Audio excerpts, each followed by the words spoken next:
Hello, this is Chef John from foodwishes.com with roasted beets with goat cheese and walnuts. That's right, if you don't like beets, I think it's just because you haven't had this recipe yet. Give it one more try, make this, and then if you still don't like it, fine, we'll leave you alone. But I really think you will, okay? So let's go ahead and get started. First up, we need to harvest a beet, and I'm going to go right out to the backyard where I grow my own. That's right, I'm a bit of an urban farmer. I grow my own herbs, I grow my own beets, I grow my own... Well, that's pretty much it, herbs and beets. But still, I do enjoy the urban farmer lifestyle. You know, up at the crack of noon. Anyway, the variety I planted is called Bull's Blood, which I assume is some kind of inside joke with the vegans. And of course, if you grow your own, not only do you get free beets, you get free beet greens, which are beautiful and delicious. And to be honest, I mostly plant these to watch the tops dance in the wind. But anyway, let's go ahead and dig this out. This is the footage the vegetarians do not want you to see. And we don't have the technology yet that would allow you to hear what these vegetables go through when they're picked. It's probably something like, "No, you're tearing my taproot. This is surprisingly painful."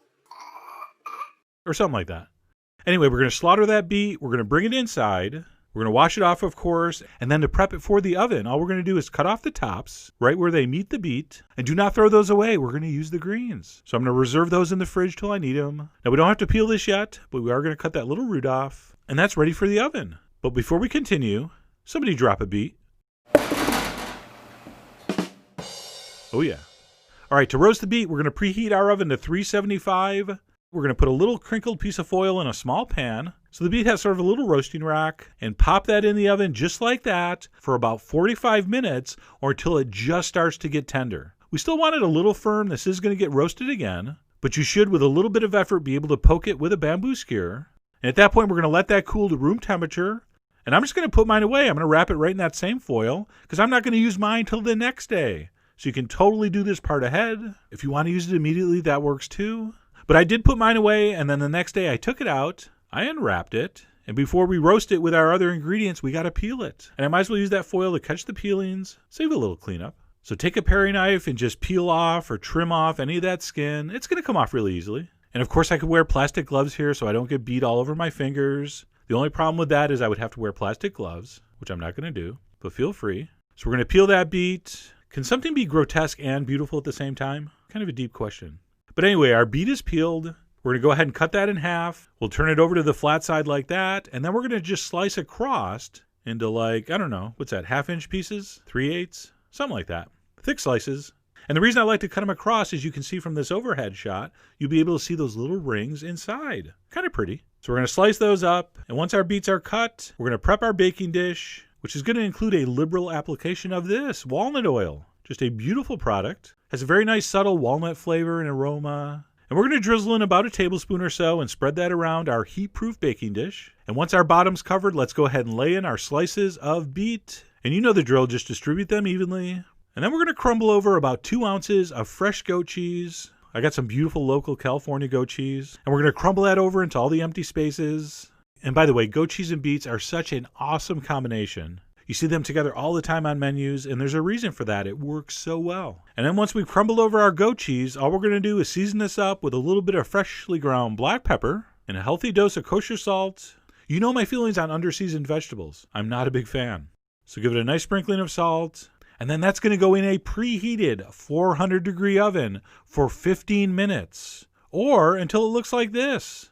Our beets are sizzling in that walnut oil. That cheese is heated through. The edges are browning a little bit. That looks so good I could eat that right now, and I have before. But we're not done. While this is still warm, we're going to go ahead and drizzle that liberally with some kind of vinegar. I'm using a citrus champagne vinegar. And really anything's going to work here, but I would go with something a little bit on the lighter, sweeter side. I've even done this with lemon juice. Very delicious. So drizzle over something flavorful and acidic. And then we're going to top this with a big handful of roasted walnuts. And that's really the thing that brings that creamy cheese and those earthy beets together, adds that texture. So do not forget the roasted walnuts. And at this point, you're thinking, that looks great, let's eat. No, we got to finish this off with a little more vegetation. So we're going to take some of those reserved beet tops, the smaller, more tender specimens. We're going to roll those up and give those a chiffonade. Pardon my French. And we'll go ahead and scatter those over the top. And then last but not least, because it was growing right next to the beet, I'm going to finish off with a little bit of chive. We'll also go ahead and toast off some walnut bread to help us eat this with. And that is done. Twice roasted beets with goat cheese and walnuts. Just a spectacular combination.